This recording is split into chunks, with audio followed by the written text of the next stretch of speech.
क्या शक्ति, पावर वास्तव में ताकतवर लोगों की संपत्ति है, या यह उन लोगों के हाथ में होती है जो अपने आसपास के मनुष्यों को गहराई से समझते हैं? क्या यह संभव है कि कोई बाहर से शांत दिखे लेकिन भीतर से वह पूरी दुनिया को कंट्रोल कर रहा हो, बस अपने व्यवहार और रणनीति के जरिए? क्या हम सब जाने अनजाने पावर के खेल में शामिल हैं, लेकिन ज्यादातर लोग इसके रूल्स को समझे बिना ही खेल हार जाते हैं? रॉबर्ट ग्रीन की किताब द 48 लॉज ऑफ पावर ऐसे ही कड़वे लेकिन जरूरी सवालों का जवाब देती है।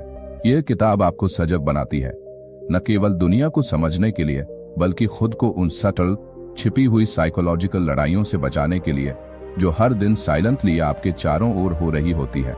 यह किताब सिर्फ पावर पाने की कला नहीं सिखाती, बल्कि यह आपको पावर के मैकेनिक्स को पहचानना, समझना और नेविगेट करना सिखाती है। यह किताब क्रूर नहीं है, यह ईमानदार है। यह हमें यह बताने नहीं आई कि दुनिया कैसी होनी चाहिए, बल्कि यह सच्चाई दिखाती है कि दुनिया जैसी है वैसी चलती कैसे है। रॉबर्ट ग्रीन ने इतिहास, राजनीति, युद्ध और शाही दरबारों से लेकर कॉर्पोरेट बोर्ड रूम्स तक पावर की सभी लेयर्स को डाइसेक्ट किया है। उनका उद्देश्य स्पष्ट है। अगर आप इस खेल में हैं तो आपको इसके नियम जानने होंगे, वरना आप खुद अननोइंगली किसी और की चाल में मोहरा बन जाएंगे। जब हम पावर की बात करते हैं तो हमें अक्सर लगता है कि यह किसी डिक्टेटर, पॉलिटिशियन या बिलियनर की वस्तु है, लेकिन वास्तविकता में पावर हर रिश्ते, हर इंटरैक्शन, हर संस्था में सटली सर्कुलेट होती है। बॉस और कर्मचारी, प्रेमी और प्रेमिका, दोस्त और दुश्मन, हर डायनामिक्स में एक इनविजिबल टग ऑफ वॉर चल रहा होता है। यह किताब इन्हीं सटल फोर्सेस को डिफाइन करती है। रॉबर्ट ग्रीन ने पावर को किसी वेपन की तरह नहीं, बल्कि एक विज्ञान की तरह अप्रोच किया है, जिसके लॉज यूनिवर्सल हैं, टाइमलेस हैं और मोस्टली इग्नोर्ड हैं, क्योंकि हम सोचते हैं कि सच्चाई, मेहनत और विनम्रता से ही जीवन जिया जाता है। लेकिन समाज का कड़वा सच ये है कि जो व्यक्ति चालाकी से नियमों को समझता है वही असल में रूल्स तय करता है। इस किताब के लॉज हमें ये नहीं सिखाते कि हम बुरे बने, बल्कि हमें यह सिखाते हैं कि अगर हम नाइव रहेंगे तो कैसे बुरे लोग हमें यूज करेंगे। ग्रीन बार बार एक बात दोहराते हैं, पावर मॉरल नहीं होती, वो किसी धर्म, एथिक्स या संवेदना से बंधी नहीं होती, वो बस होती है, और या तो आप उसे समझते हैं या फिर आप उसके शिकार होते हैं।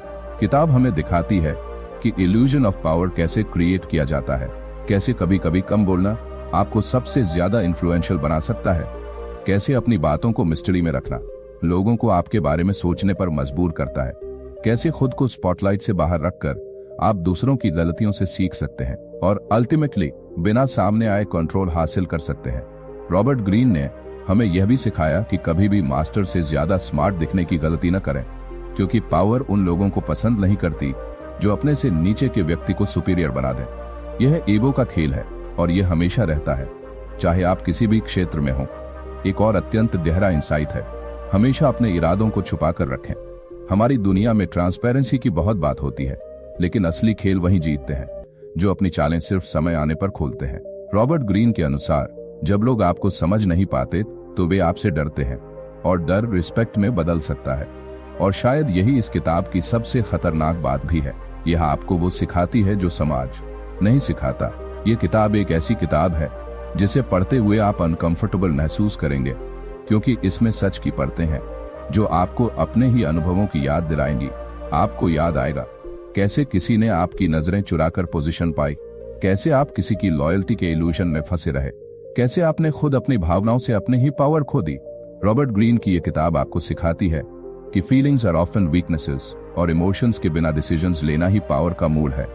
यह बात सुनने में ठंडी लग सकती है, लेकिन याद रखिए, दुनिया की सबसे बड़ी चाल यही है कि वो आपको भूलवा देती है कि आपके पास भी ताकत है। और इस किताब को पढ़कर आपको याद आता है कि आप सिर्फ प्यादे नहीं हैं, आप राजा भी बन सकते हैं अगर आप इस चेस बोर्ड को समझ जाएं। द 48 लॉज ऑफ पावर कोई मोटिवेशन बुक नहीं है, यह आपको चीयर अप नहीं करती, यह आपको सच्चाई से अवेकन करती है। यह किताब उन लोगों के लिए है जो असल दुनिया में जीतना चाहते हैं, उस दुनिया में जहां लोग मासूम चेहरे के पीछे एजेंडास रखते हैं, जहां साइलेंस भी एक वेपन हो सकता है, और जहां पावर अक्सर उन हाथों में जाती है जो उसे बिना दिखाए पकड़ते हैं। इस किताब को पढ़ना खुद के ब्लाइंड स्पॉट्स को देखना है। यह एक काइंड ऑफ एक्सरे है जो आपकी वीकनेसेस, नाइविटी और अनप्रिपेयर्डनेस को सामने रख देती है। और जब आप यह किताब खत्म करते हैं तो आप पहले जैसे नहीं रहते। आप ज्यादा सतर्क होते हैं, ज्यादा सोचने वाले और कहीं ज्यादा सटल। आप समझ जाते हैं कि गेम सिर्फ बोलने वालों का नहीं, गेम तो देखने वालों का होता है जो क्वाइटली अपनी पोजीशन बना रहे होते हैं। अगर आपको यह लेख पसंद आया हो तो द साइको वॉइस चैनल को जरूर सब्सक्राइब कीजिए। हम यहाँ किताबों को सिर्फ समराइज नहीं करते, हम उनके पीछे छुपे जीवन के मैकेनिक्स को उजागर करते हैं। द साइको वॉइस, जहां सोच, सत्ता और समझ मिलती है।